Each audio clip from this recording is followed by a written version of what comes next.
Hello everyone, my name is Kamlesh and in this video we will look at our first data structure, that is atomic vectors. Now there are four common types or four different types of atomic vectors which we will look into. These are categorized into logical, then we have numeric vectors, then we have integer vectors and character vectors. Numeric vectors are also known as double. Now there are two rare types of vectors which are very least used. They are like complex and raw structures, and this atomic vectors are usually made using C, which is also a short form for combined function. So this is a function which is a base function in R. Now what we will do is we will look into certain piece of codes, and we will create certain vectors, and then we will look into how they get stored in R. So like as I have already explained, you just need to do control and enter. You can also run the command from this option here. So I just saved it. Now I can even look into what is the type or class of this particular vector. So I just write in type and then the name of the vector, and it gives me an error which is bad. We saw the error which came up, so I just realized that it should not be type. Instead it should be type of, which is our base function for finding it. So I'll just look into it, and it says it's a double, which is also, like as we have already seen, it is the another name for numeric. I will just type in the same code here as well, just for everybody to be aware of that. Now we can use a else suffix so that it turns into an integer rather than a double as a data type of it. So out of these four, this is our second one, where I just store different values,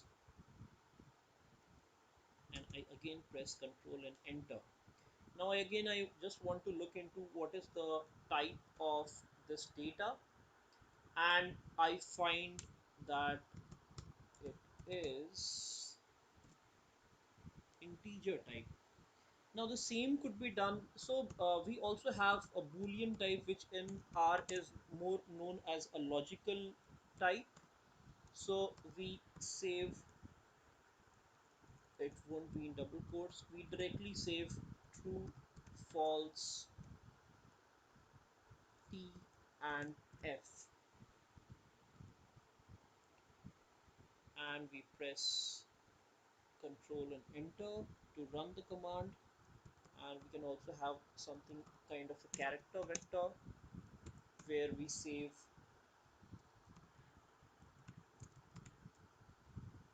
different characters.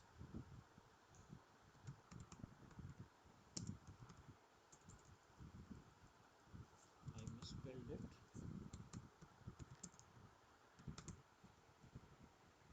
and I just press control enter.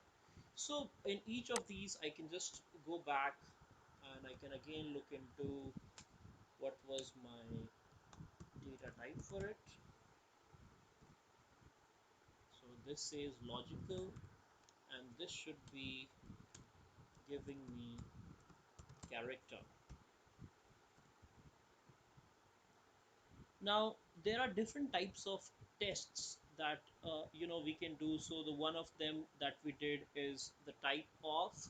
With that, if I want to check whether any one of these, whether this says character, but if I have any data which is stored, and I want to look into whether it is a character vector or not, I can just check it. And as we know that our logical ones are the ones which gives us a boolean output, so this will give me a true or a false based on what kind of data is stored inside it.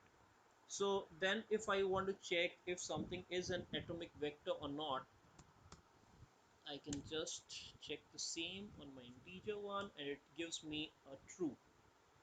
Now these are certain tests also that we do.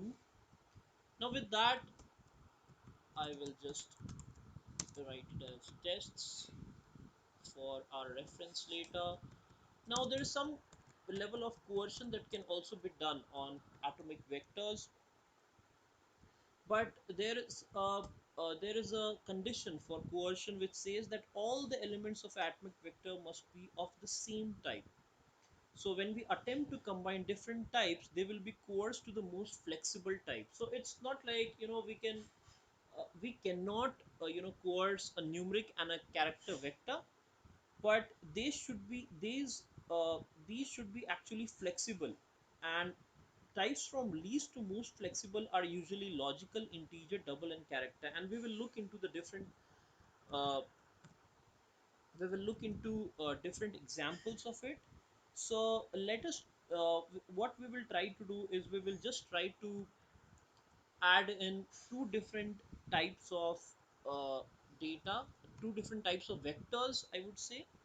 One being a character vector and the another being a numeric vector.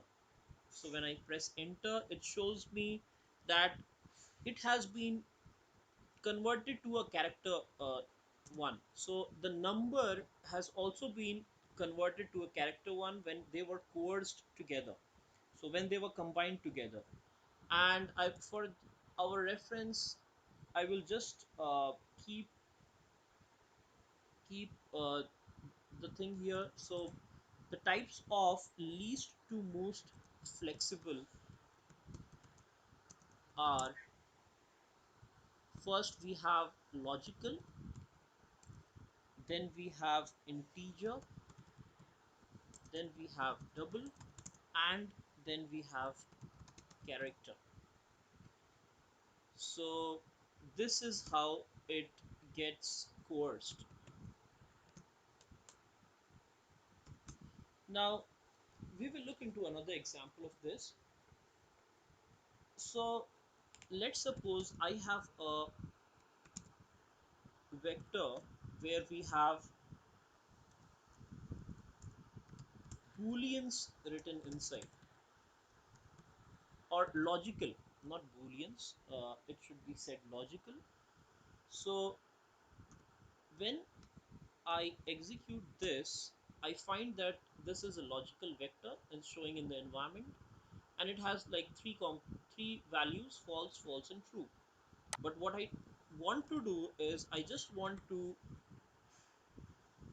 convert this logical vector into a numeric data type. So when I convert that into a numeric data type, it shows me 0, 0, and 1.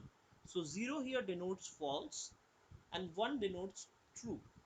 Now if I want to check how many ones, or what is the sum of all the values inside that, or in other words, I can say that how many truths were there.